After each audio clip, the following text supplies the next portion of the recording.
Welcome back to the Transforming Podcast. It's a return guest joining us, Alex Lascu. Pleasure to have you back on the podcast. Thank you. I think this is my first return podcast appearance for any. So this is a monumentous day. Long overdue. I love the first chat we had, and of course we were just speaking. We have no pre-planned questions for this, but we've got an exciting event coming up which we wanted to talk about, and that is CLA Playing by the Rules, a really interactive coach development workshop we're going to be running together in London for coaches from across, the London area, maybe further afield in the UK who are interested in the CLA. So can't wait to work with you, and it's going to be amazing while you're over visiting from Australia to put this on.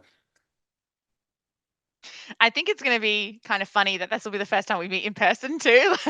It's going to be a real test of our ability to collaborate, but I'm actually really looking forward to it because I know that at the very least it's going to be entertaining and a quite genuine experience of what using the CLA is. I think it's quite easy to get bogged down into the specifics of it, the technicalities of it, but it's something that we kind of live and breathe. And so being able to share that with people, that genuine approach to it, or how emergent it can be, is what I'm looking forward to the most. Yeah, I love that. Something, Alex, I've learned a lot from and taken directly from you is just kind of how you use the CLA to actually develop coaches. And I think we've spoken about, we obviously tried to get a basketball court, and unfortunately the forms of life in the UK and the lack of basketball courts available on a Thursday evening in East London were made it somewhat challenging. But we've got a really, really nice, relaxed kind of open plan workspace. And I think it's going to be very practical. But could you maybe talk a little bit, Alex, about how you actually go about your coach dev in a very, contemporary way? Yeah, I think the best example of that actually comes from before I worked as a coach developer. I was trying to explain the constraints-led approach to a bunch of exercise physiologists, and I rearranged the classroom. So I wanted to see whether or not the form of life was strong enough that they would rearrange the desks into the traditional rows that you would have in a tutorial room, or if they would just kind of sit awkwardly at the desk, even if it was facing the wrong way, and I don't know, just like sit backwards on their chair, or would they move the chair? And I use that as a good introduction of how like setting up an environment can actually dictate the way that you use that space. And Yeah. it completely blew them away because I personally wouldn't move the chairs. Like I'm just not that comfortable, especially in a new space, to dictate how I would use that space. So however it was left or however it was set up for me, I would kind of just fit into that, especially if I feel not quite psychologically safe enough to manipulate that space. And so that was a great idea for them in terms of how they set up gyms, how they introduce their clients, etc. But for us as coaches, I think, and coach developers, it's quite similar. So I use a lot of the constraints led approach around trying to give direct experience to coaches wherever Mhm. possible while they are learning. And something we've spent a lot of time with is not just actually getting coaches to do the activities while they're on a coaching course, but can we get real people there? So all of the chaos and the mess and the genuine interactions that you need to manage and then try and develop your own learning along the way is as realistic and as close as possible, because we got so much feedback to say that people love the courses, they love the content, our deliverer is amazing, and I don't deliver them. I actually just sit back and watch wherever possible, and they go straight back to their own coaching environment and do none of it Yeah. because they don't feel safe, they don't feel comfortable, they know they will probably be judged by somebody else, and all it takes is a text message from someone to say, hey, why aren't you over there in the nets, why are you on the field right now, are you ungrateful for the time that we set aside for you? And you're like, oh, I'm going to go back over there and do what I did every other day because that's safer than me trying to be different right now. Yeah. I want to go back to the part you just finished with in terms of kind of what happens next after some type of coach development event, or maybe it's like a licensing course, whatever, because I think that's the biggest thing missing right now in the sports world. But before that, maybe I guess you could call it applying representative learning design to a coach development experience. And something I've been playing around with is just having, like you said, having players available when possible and giving just simple, really simple kind of, I guess, constraints to coaches like, all right, try and design an activity and I'd maybe give them a principle of play or something, and you often see a drill, and then you can just start to shape it like, all right, now find a way to put a decision in there. And it's really nice just seeing some of the ways they work together and kind of collaborate on that. I think going back to what you just highlighted, a lot of the problem in the basketball world, especially in Europe, where we have these coach kind of courses, is it's great because coaches do the courses. I mean, in the US, there's no licensing system, right? It's kind of like the Wild West. But in Mm. Europe, more federations now are actually looking to use the CLA in their coach ed, which is great. But then nothing happens after the Mm. workshop. So a lot of coaches are often inspired, but then they feel like that the support is more important after. So what can some solutions be to actually, change this and increase I guess, the after effects of coach development workshops? Yeah, the stickiness, right? Like we want Yeah. them to feel like they can take up with it and run with it. I think the biggest thing that we're trying to do is we're almost trying to attack the problem on two fronts. So, on the first one is I want the genuine learning experience that they have to be as close as possible so that we can maximize transfer when they're doing said course. And so, we're actually trying to get to a point where it feels like a seamless transition rather than going from a field on the other side of the state to your local field. It feels like you're on the field next door. So, it's not that far away from where you would normally be coaching metaphorically. And then the second half is trying to provide a bit more support in their own environments by connecting them to other coaches and then trying to reconnect with them later. So the biggest thing is that I don't want someone who wants to learn something about their coaching or to innovate the way that they approach things to feel like they're alone.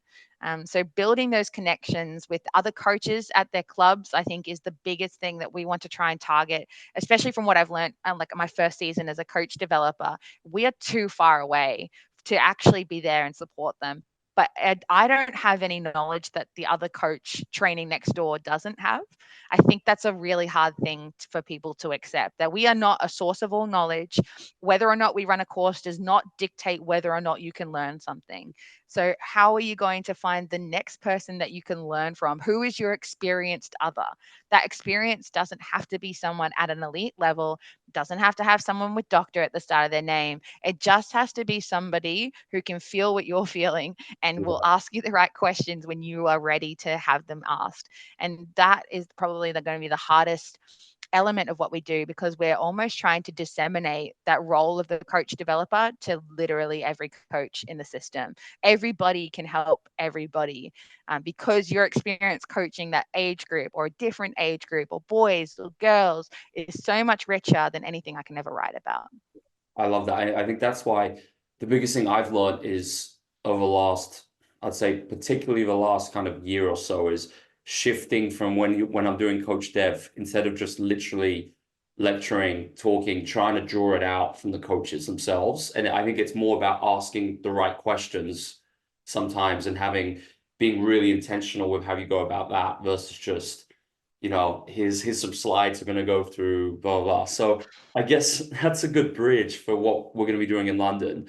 Um, what do you kind of the rationale behind us doing it, Alex? I think we often see the practicalities of the CLA. Sometimes I think really going into that can help coaches understand maybe bits that they're actually doing already, but they can ramp up the intentionality far more and maybe understand why particular things are effective. Would you say it's kind of that's one of the key reasons we want to put this event on? Yeah, and I think that's why I really like the almost the play on words about playing by the rules, because there's a clear distinction between rules and constraints, and I think those misconceptions make it really difficult for people to tease apart what they're really doing. And I also think that anyone who thinks they're already using the constraints-led approach, just because they're manipulating constraints, isn't quite clear And it's a really hard thing to come to terms with. Like, I know when I am doing it and when I'm not doing it, because I've constantly had to go back and ask myself, is this in good faith? Is Mm, this actually what I, am I creating the space that I really wanted to create right now? And are the people in front of me having the experience that I would hope they have? Am I checking in on that? And one of the biggest things is that intentionality. And it can be really scary to go and do that by yourself or with someone that you don't necessarily trust or doesn't understand how unstable it is to start asking these questions. It really feels like, I used an analogy the other day with a friend of mine. Like, it feels like I'm learning to snowboard again. Every time I think I've got my feet, every time I think I'm balanced, I catch an edge and I just face plant out of nowhere. And you're like, but I was doing so well 10 seconds ago. What do you mean I'm doing it wrong now? And just when you sit there with snow in your face, you start to realize that, oh, this is going to be a common, constant thing. yeah, I'm never going to get to the point where I can ride to the best of my ability and never, ever, never hit the snow. If anything, I need to hit the snow to be like, okay, what went wrong? How do I get better at this? And it's really hard to get to that moment alone. And I don't think you should have to do it alone. That's kind of why I ended up in the coach development space. Like, I never want someone to sit there and be like, Dan, there's nobody in this world who could help me right now. yeah. It's funny. It's the conversations which I think are the biggest part of just being able to use an ecological approach effectively. It's where I think back to where I was at the start. I was thinking this the other day because I'm gonna go on. I'm about to record an episode with Stu, on talent equation. And I was thinking back, Alex, to the first time I'd ever heard of CLA, where Stu was presenting at the conference, and the questions I asked him, I would cringe at them now. I think I'm gonna try and bring them out on the podcast. But it's like the conversations with like yourself, Adam, all these people in who I'm lucky to have in my network. That's how you learn, and it's like being vulnerable in those groups. And I think if coaches maybe that's I think one of the best things of running an event like this. I think coaches can develop a support circle, maybe with coaches outside of their sport who are just as Mm. open-minded, just as curious. I think developing those authentic relationships can be just one of the best, elements of doing something like this. It becomes another plot, right? So I almost see it as like my development has so many different elements that I can target. And that peer to peer learning of finding a coach that kind of gets what I'm trying to do, or is at least sympathetic or empathetic to what I'm trying to do, that gives me an element of learning that I can't really get from anywhere else. And then I want to search for all the other elements too, because if I only focus on that section, then that's great. I'm going to get all of this learning in one direction, but then I'm going to become lopsided as a coach. I don't just want to be able to learn what this person has. I want to balance out that learning experience across many different things. And to me, that is, spending time with different sports, listening to different thinkers and seeing why we differ over particular things or where that difference might come from. I love talking to other people about the struggles they have in their work environments and being able to implement a lot of coach development. Where do those conversations break down? So I know that every time I have a touch point with someone or something, I'm seeing it not just from like this one quite stagnant point, but actually this like ongoing sort of radial graph that Yeah, keeps growing every time I have a conversation. yeah, that's great. So, Alex, one of the best things from the podcast is I get to ask questions which selfishly I'm interested in learning about. And something that I wanted to go back on was I'm just always thinking about this, how to actually design a coach licensing system in a more ecological manner. Mm. And I want to go back to this because there are three federations in Europe who I'm aware of. Maybe there are more who I'm not aware of, but there's Norway, Sweden, and actually Austria who want to actually have kind of go, go full CLA in their coach ed. And, I think Sweden are already doing that, Norway, I believe, and I think Austria about to start.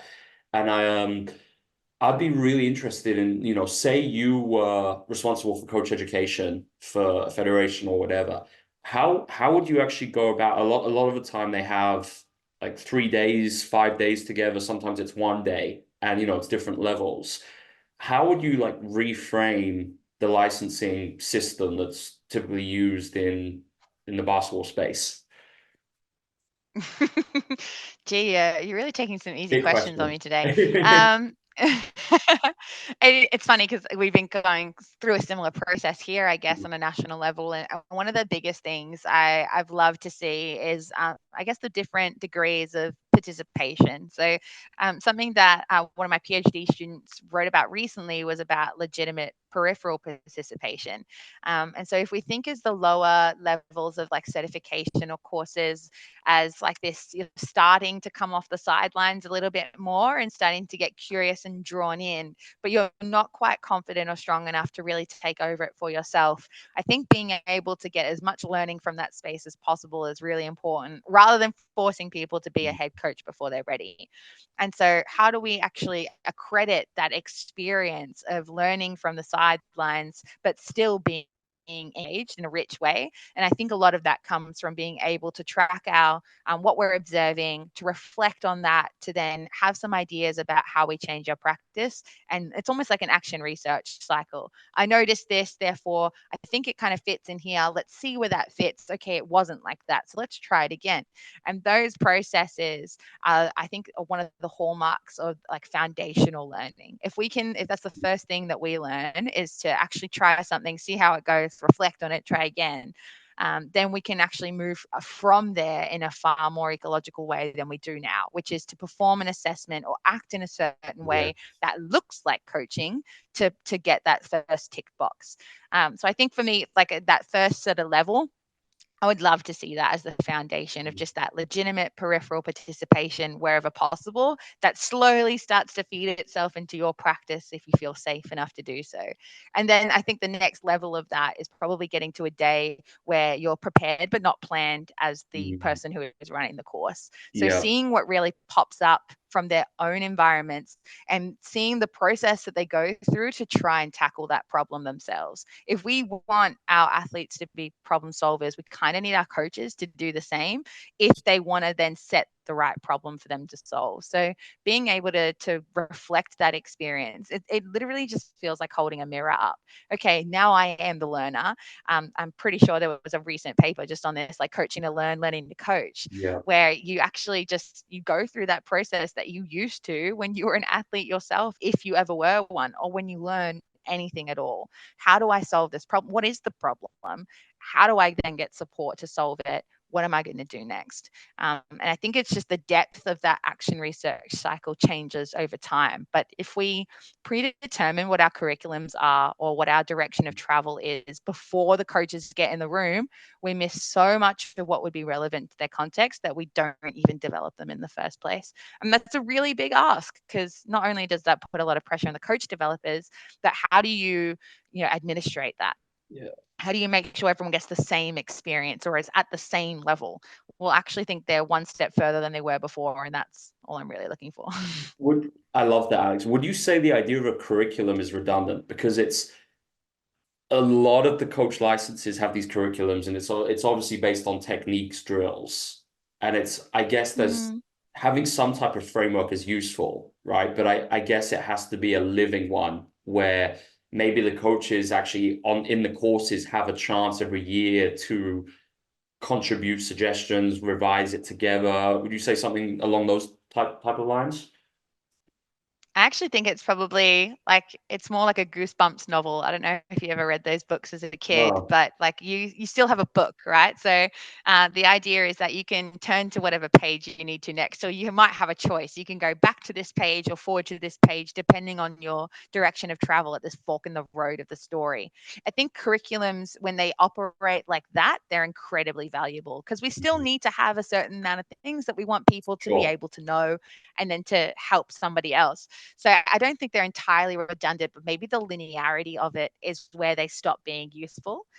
So being able to almost like pick off a menu or to find that element of learning that's just in time for what you need to know for your players or for yourself as a coach might be more beneficial. And we might see a bit more engagement in those courses as well, because you can genuinely see how it fits back into your world. I don't necessarily need to focus on shooting because I've got a crop of great shooters. Great. So what else do I need to go? I need to get into better positions so people take those shots. Perfect. Okay, that's the thing that I'm going to focus on in this course. But all of the other options might be happening at the same time. But for me, this is what resonates the most. This is my next element of learning.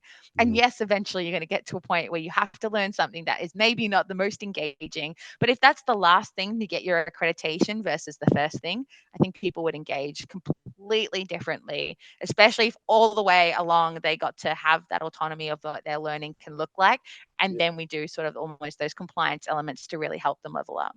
That's it. And I think it links into, I think if that existed, coaches would actually be more inspired and motivated to continue this once they leave and go back to their clubs. And I think, I guess the last part would be federations introducing a really comprehensive, I guess it's got to be a process where the coach education, the first workshop is not the end, it's just the start point to their journey, and reframing that Mm. whole kind of, I guess, experience when a coach interacts in education with you, your federation.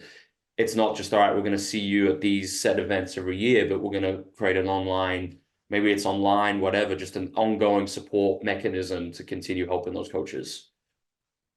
Yeah, and incentivizing that too. I'm always super conscious of like mandating something or trying to get people to do it for compliance is never really going to be faithful to that inspiration or Yeah. curiosity led learning. And so trying to find the right ways to encourage people who are willing to go in and keep learning. Can we amplify those people rather than to drag the people who don't want to do it to come along? Because I think Yes. the power of being that innovative coach, of that sort of self-motivated coach, speaks for itself. And ultimately we're doing it, I would like to think, regardless of whether or not we're volunteer or paid, the experience of the people that we're coaching would play a really big part in what we do. And if you really do get to see that change, if there is some sort of tangible difference in the way that you're coaching and the way people experience it, it's kind of addictive to be like, okay, well, what else could I do? Like if this one element of learning got me this far, or it helped this person who I thought I could not help or was beyond my help,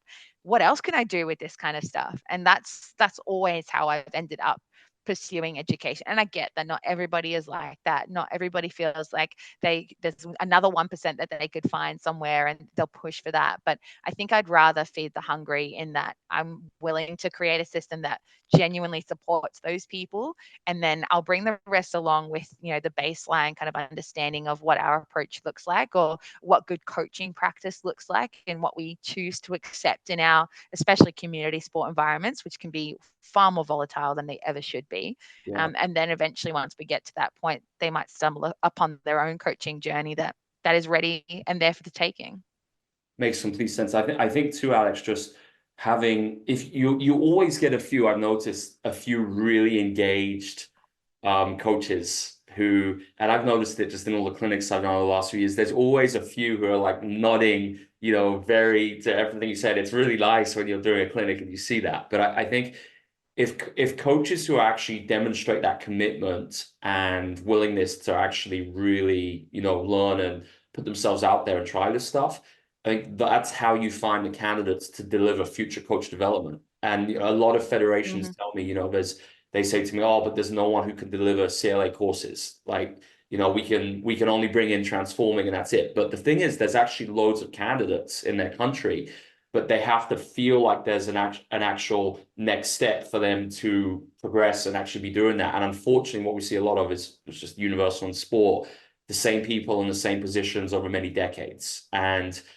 I Mm. think, if you have a coach who's maybe on a level one coaching course, in my opinion anyway, if they really put 6 months of work in, I'd have no problems with them delivering that level one a year after, because they could be such a good candidate. But unfortunately, we have this idea of rites of passage, you got to wait 20 years until you can do that. And I think that's really what's stifling all of this. Yeah, and that idea that, oh, it was hard for me, therefore it has to be hard for you. I think that's what kills me the most. Like the amount of times I run into that sentiment. People don't even realize it is a sentiment, I guess. But because, and especially being a young person in coach development, like both me and the team below me are quite young. We still run into, I guess, a lot of the, well, what could you possibly know at your age? You're like, well, I don't know, man. Like I've spoken to a lot of coaches and a lot of sports, and all of them tell me something different. So I'd like to think my knowledge base is quite diverse. And ultimately, I'm not saying you need to know what I know. I actually want to know what you know. So it doesn't really matter what I come in the room with, as long as you feel like you're being valued in this moment. That's what coach development is. Like, I'm not here to feed you information because I predetermined in my ivory tower that it's worth knowing. Like, there's a lot of stuff out there, and you are doing a lot of stuff. How can we get you 1% closer to where you want to be, or where, I don't know, the young people in front of you want to be? Because I care more so about what that experience is of the young people that you're coaching than it is almost as your own coaching ambitions, because it's very hard to be a bad coach if you listen to your players.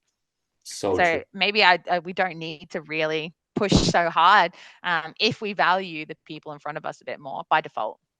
Love that. So, Alex, as we wrap up here, maybe if there are any coaches in the UK listening to this in different sports and they're considering signing up to for the event we're delivering on the 17th of May, what would you say? And any anything you do to swing them and share what we're going to be doing in that evening? Yeah, I think the biggest thing is you're not alone. If you've ever wanted to try this, but never really felt like you could by yourself, this is a room full of people who are there to be like, okay, I'm right here to catch you if you fall. People often describe my coach development as like the person whispering in your ear to jump off the cliff as I strap on the parachute. That's hopefully what that workshop feels like. If you are not sure, that is the perfect space for you, because at the very least, I can't guarantee that you'll be more sure by the time you leave, but you'll probably feel a little more comfortable in that uncertainty because you know that you're not the only one and that you have a bunch of people behind you who are willing to support you. Great stuff. So we will have the link in the show notes, the Eventbrite link to sign up, and obviously we're really excited just to meet coaches from lots of different sports backgrounds, hopefully, and it'll be a really exciting evening. Alex, thanks so much for joining us. Can't wait to meet you in person in a couple of weeks. Likewise, I'll see you there.